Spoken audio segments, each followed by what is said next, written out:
would run and run. The Muslim population of Denmark has almost doubled over the last 17 years. And with Islam now the country's second largest religion, the Danish Muslim Party claims that the small Scandinavian state will become the first Muslim nation of Europe. Now, this prospect has dismayed some parts of Danish society, with a far-right group now planning to launch an Islam exit programme.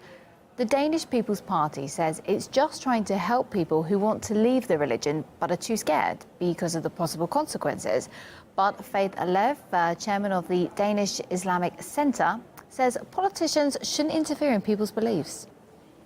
This proposal is not in any way something that any reasonable person will take seriously. Of course, there is no need of a program initiated by the government, paid by taxpayers, to dramatize the event of a person wanting to leave one religion and preferring another religion.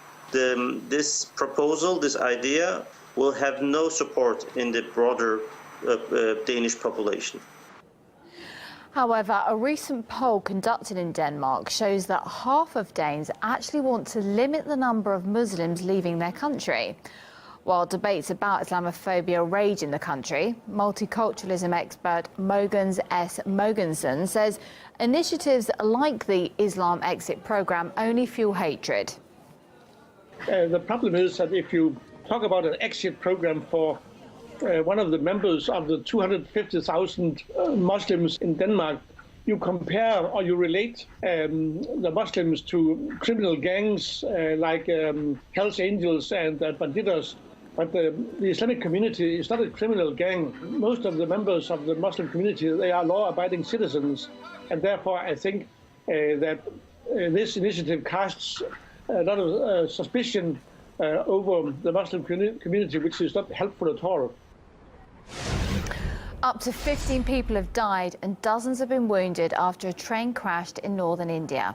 Rescue teams are working to save the passengers still trapped in the carriages. The cause of the accident is still unknown. It's yet to be determined.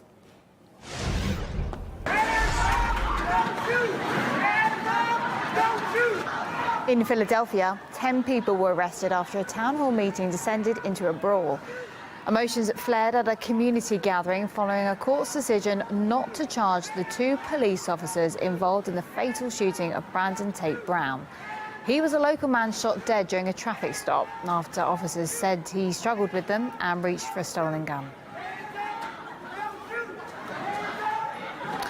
Police in New York are also facing a few questions. They've concealed hundreds of microphones across the city. They're supposed to detect gunshots, but privacy activists point out they might just as well be listening into people's conversations, as Marina Portnair explains. This week, America's largest police department began using ShotSpotter, a high-tech system that uses sensors, which work as sensitive microphones, to detect the sound of gunfire. After pinpointing the exact address of the shooting, the sensors activate nearby cameras and immediately alert the authorities. Charlie 77, show me responding. Officials say that roughly 75% of shots heard by the public are never reported to law enforcement. It increases the chances of catching the shooter. It increases the chances of recovering the weapon, increases our chances of stopping further crime thereafter. However, the $1.5 million pilot program is raising privacy concerns about how the data recorded by ShotSpotter microphones is collected and used. If conversations are capable of being intercepted, then that's a bigger problem. That's like Big Brother, and that's not about one's safety. That's just now meddling into the everyday conversations of people.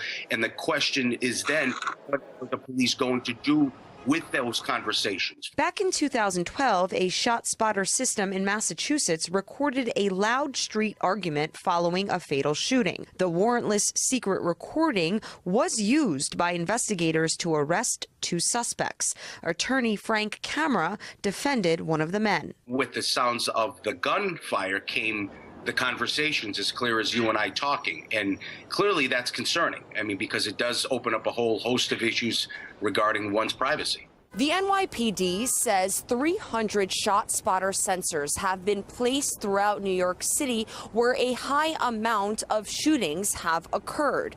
But it's not clear where exactly the microphones are located, meaning citizens who are concerned about having their public conversations recorded can't know which streets are wired with electronic ears. A bill has been introduced in the New York City Council that would require quarterly reports from the NYPD detailing what exactly the ShotSpotter technology has recorded.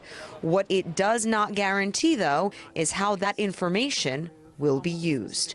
Marina Portnaya, RT, New York. One of the greatest spectacles of the universe, a full-scale solar eclipse in the northern atmosphere. This is hemisphere, I should say. Sorry, this is actually happening in Switzerland right now. This is live. It doesn't even look real. It's kind of perfect, isn't it? Now, you're seeing live pictures, as I say. This is from Moscow right here, you can see. The eclipse is predicted to be one of the best eclipses in years. Now, in the UK, for example, the best since 1999. And the next chance to witness something similar won't come in more than a decade. Now, one Russian airline has organised a special flight to allow passengers to see the event from above the clouds. Pretty awesome. And we will be tracking this for you live on our website, rt.com, so you can check it out there. Pretty breathtaking stuff. And as I say, it doesn't even look real, does it? It's just amazing. Now, up next, economists and commentators debate whether central banks are good for the economy in bombast.